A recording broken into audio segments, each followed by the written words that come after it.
It's MLS Cup week, which means one thing. Quick word association. Raimondo. Big saves. Gordon. Worker. Wow. We started with 15, then to 8, then to 4. We're down to 2. Next on Extra Time. Welcome to Extra Time, everyone. I'm Greg Lawless. Shep and Jason, the producer, alongside for the ride. It's the last week of the MLS season. We're down to the MLS Cup. 2 teams left. Los Angeles Galaxy and Real Salt Lake. Maybe not what some people were expecting. Obviously not what anyone was expecting at the beginning of the season either, right? But your quick first initial impressions on this final. I think 2 teams that definitely deserve to be there. You saw them fighting it out on the field. Overtime, both games were as close as they could be, each team with chances.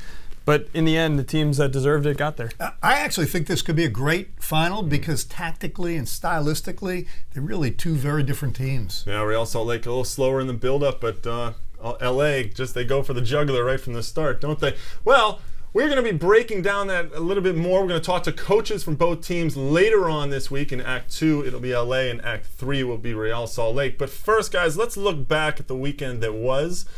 A couple of very good conference finals. I thought they were both exciting. Real Salt Lake going to penalties against Chicago.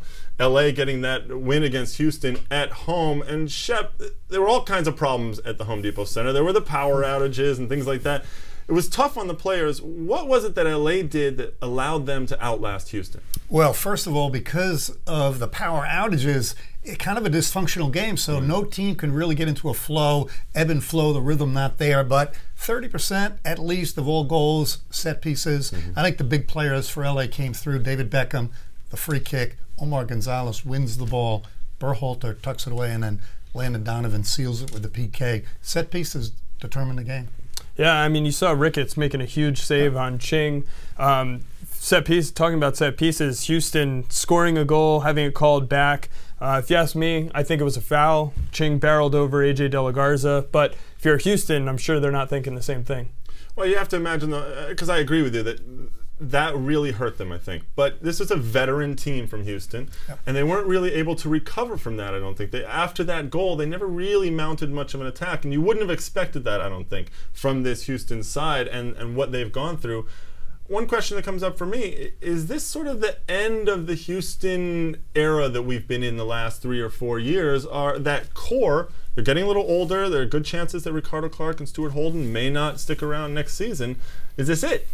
My initial impression is no, this is not it. It will depend a lot on Holden and Clark. I think those are 2 keys for them. But that said, they're not that old, and they're not that, washed up or whatever you want to call it. They've got a bunch of guys who are 32, Mullen, Robinson, and Ching. But then if you look at their team, they have Jeff Cameron, who's a young player, Corey Ash, who's a young player. They have plenty of good talent that's still young, and I think maybe they need to replace 1 or 2 players, but this is still a quality team. As long as Dominic Canera's there, they're going to be fine.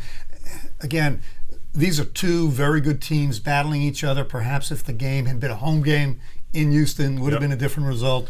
With the orange crush going on out there, that would have been something. Now, a quick thing about Bruce Arena and Los Angeles.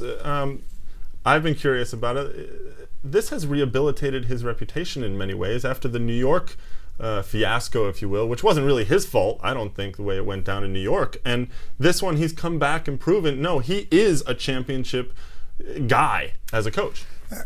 I'm an unabashed supporter and fan of Bruce Arena. First of all, I'd make the argument, and nobody else does, but in the World Cup in 2006 against Italy, to me that's a greater performance than what they did in 2002. The New York Red Bull experiment, you know what? Red Bull made a huge mistake. He had that team going in the right direction. And this season proves that in many ways, right? That he definitely knows how to build a team. Did he need redemption? In my mind, he didn't. Is he a champion? Absolutely. This has been a good season for him. Well, this game against Houston certainly proved that. We'll see if he can do it in MLS Cup. LA is going to be taking on the upstarts, if you will, the underdogs, Real Salt Lake. They snuck into the playoffs on the last day, and they have been playing great ever since. They haven't lost so far in the playoffs. The big win in Columbus. Then they go to Chicago, and they get a fantastic performance from Nick Raimondo, of all people, in the goal. that takes them through to the final. Yeah, you have to give Nick Rimando a ton of credit for making big saves when he had to. On Papa, he made the save. The PK saves, it looked for the most part like he knew where they were going most of the time.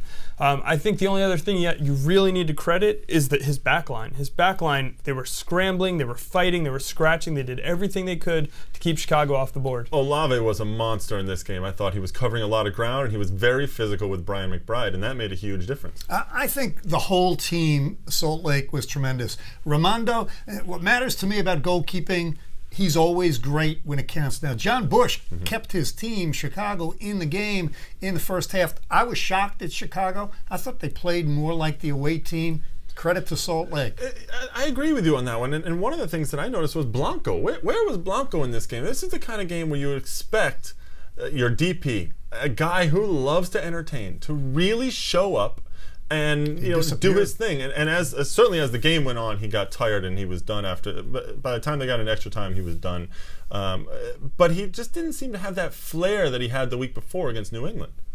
You can maybe say he was tired. I think he did what Blanco does. No, he was tired when it got to extra time. He did what Blanco does. He finds his space, he gets in there, and he makes the passes. But he didn't make the passes this time. Look at the chances that Chicago had, though. They had plenty of chances in front of the net. They were creating. They weren't finishing. I mean, if you look at a guy like Rimando to make a great save on that Papa shot. If he doesn't make it, Chicago's in MLS Cup. I mean, they were fighting. The header they were from out McBride there. if it hadn't hit the crossbar. Sure. I have questions about Chicago. I think they were outplayed, and I think they almost sat back and allowed Salt Lake to ping the ball around and get confidence. In the first 10 minutes, they looked great. Rolf went down the side, and then after that, I agree, they kind of backed off a little bit. And then there was a period in the second half when they got some momentum and all that. Thinking about Chicago now, what's going to happen with Dennis Hamlet? Well, we hear about it all year. If he gets to the Cup final, does he save his job? I think Dennis Hamlet is a good coach that kind of lost it with this team, locker room, injuries, players gone. Hamlet will be a coach in Major League Soccer. I don't think he'll stay in Chicago. I'll tell you what, if he doesn't stay in Chicago, to me, this is a very desirable job. Even if you lose Blanco, it opens up your designated player spot. You lose Rolf and Prudhoe, but they have a ton of young guys who are ready to step on that field. Patrick Nyako is a guy who's coming off the bench for them. He's a guy who can easily start next to McBride. If they can retain this team, retain Conde, maybe add a central defender, this is still a top team in MLS next year. Well, we'll find out what happens to Chicago, but most importantly, Real Salt Lake beat them and made it to MLS Cup final. Should be a really good one against LA. A lot of skill players out there, and there'll be some skill on the sidelines before the game. We're going to be doing Extra Time live for 90 minutes starting at 7 p.m. Eastern Time, 4 p.m. Pacific here on MLSnet.com. It should be a lot of fun out there in Seattle.